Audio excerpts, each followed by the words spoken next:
प्यारे बच्चों, आज हम कक्षा 6 व 7 की हिंदी कार्य पुस्तिका के कार्यपत्रक 61 व 62 की व्याख्या करेंगे। तो चलिए वीडियो शुरू करें। उससे पहले हमारे चैनल को सब्सक्राइब जरूर कर लें ताकि आने वाला हर वीडियो सबसे पहले आप तक पहुंचे।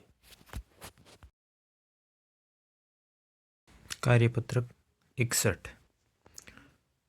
दिए गए अनुच्छेद को पढ़कर प्रश्नों के उत्तर दीजिए। यानी जो पैराग्राफ दिया गया है उसको पढ़कर प्रश्नों के उत्तर देने हैं। डॉक्टर राजेंद्र प्रसाद ने गांधी जी के असहयोग आंदोलन को सफल बनाने में प्रमुख भूमिका निभाई। उन्होंने देश के किसानों की समस्याओं को दूर करने के लिए अनेक प्रयास व आंदोलन किए। भूकंप पीड़ितों की सेवा तथा अत्यंत परिश्रम करने के कारण वे शीघ्र ही लोकप्रिय नेता बन गए। वकालत की शिक्षा प्राप्त करके थोड़े ही समय में उन्होंने इस क्षेत्र में अपना महत्वपूर्ण स्थान बना लिया था। वे इनके विचारों से इतने प्रभावित थे कि वकालत छोड़कर असहयोग आंदोलन में कूद पड़े। ये ही आगे चलकर भारत के प्रथम राष्ट्रपति बने। तो इस पेशे से है प्रश्नों के उत्तर देना है। पहला प्रश्न है, डॉक्टर राजेंद्र प्रसाद किसके विचारों से बहुत अधिक प्रभावित हुए थे? तो डॉक्टर राजेंद्र प्रसाद गांधी जी के विचारों से बहुत अधिक प्रभावित हुए थे। डॉक्टर राजेंद्र प्रसाद किन कारणों से लोकप्रिय नेता बने? तो इसका उत्तर होगा भूकंप पीड़ितों की मदद व अत्यंत परिश्रम के कारण लोकप्रिय नेता बने। अगला प्रश्न है, राजेंद्र बाबू ने वकालत क्यों छोड़ी? तो गांधी जी के विचारों से प्रभावित होकर देश की स्वतंत्रता के लिए वकालत छोड़ी। चौथा प्रश्न है, खाली जगह। खाली जगह भारत के प्रथम राष्ट्रपति थे। तो भारत के प्रथम राष्ट्रपति डॉक्टर राजेंद्र प्रसाद थे। अगला है, परिश्रम का समानार्थी शब्द है। तो परिश्रम का समानार्थी शब्द मेहनत। दूसरा प्रश्न है, दिए गए शब्दों के विलोम शब्द लिखिए। शब्दों के वे विलोम शब्द लिखना है। प्रभावित, प्रभावित का विलोम शब्द अप्रभावित। लोकप्रिय, लोकप्रिय का विलोम शब्द अलोकप्रिय।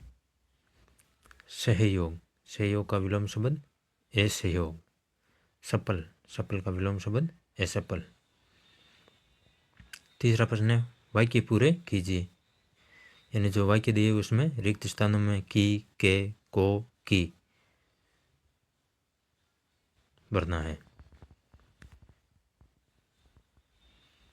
पहला, डॉक्टर राजेंद्र प्रसाद ने किसानों खाली जगह समस्या को दूर किया। तो रिक्त स्थान में आएगा की। डॉक्टर राजेंद्र प्रसाद ने किसानों की समस्या को दूर किया। अगला है, गांधी जी खाली जगह 7 असहयोग आंदोलन में कूदे। तो आएगा के। गांधी जी के 7 असहयोग आंदोलन में कूदे। इसी तरह अगला है, उन्होंने भूकंप पीड़ितों की बहुत सहायता की। और अंतिम खाली जगह है, आंदोलन को सफल बनाने में अपनी भूमिका निभाई। तो इस खाली जगह में आएगा को। चौथा प्रश्न है, यदि आपको देश का राष्ट्रपति बनने का मौका मिले तो आप क्या नया करना चाहोगे? कोई 2 कार्य संक्षिप्त में लिखिए। तो कोई 2 अपने मनपसंद के कार्य है वो बताना है। जैसे शिक्षा का स्तर बढ़ाने का प्रयास करूँगा, और दूसरा तकनीकी शिक्षा पर विशेष बल। इस तरह से हम कोई 2 कार्य है वो लिख सकते हैं।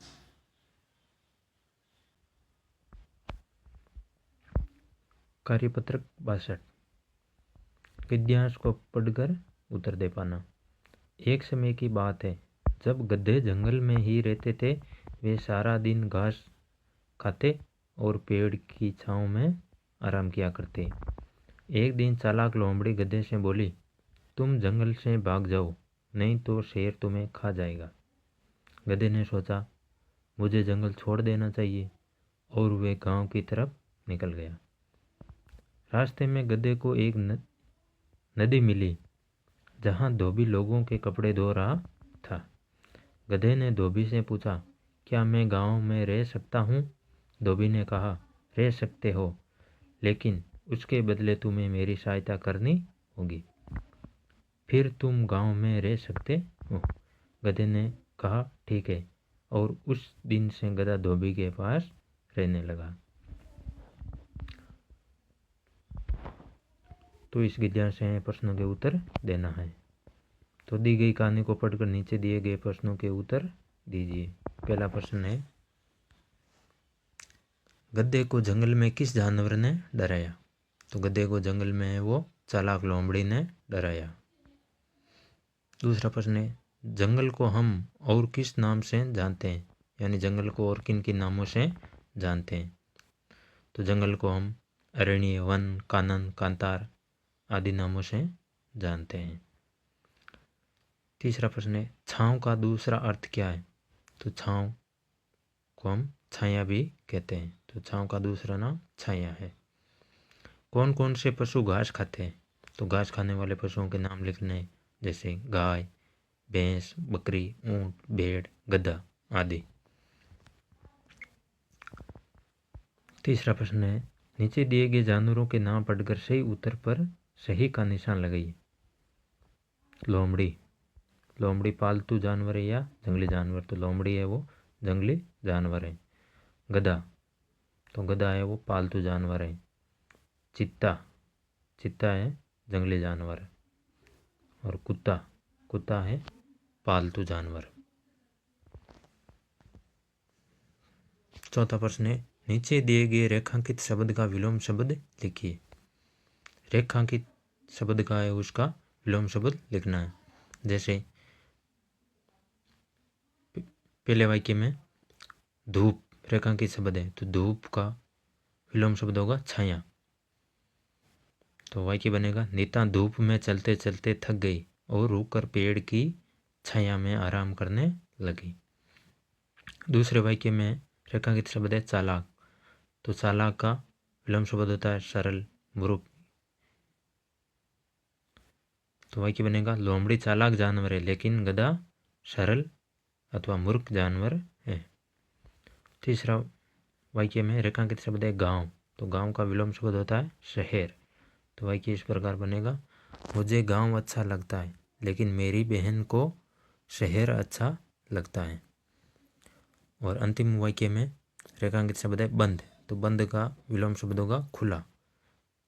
तो वाक्य इस प्रकार बनेगा, आज स्कूल बंद है लेकिन कल खोला जाएगा। धन्यवाद।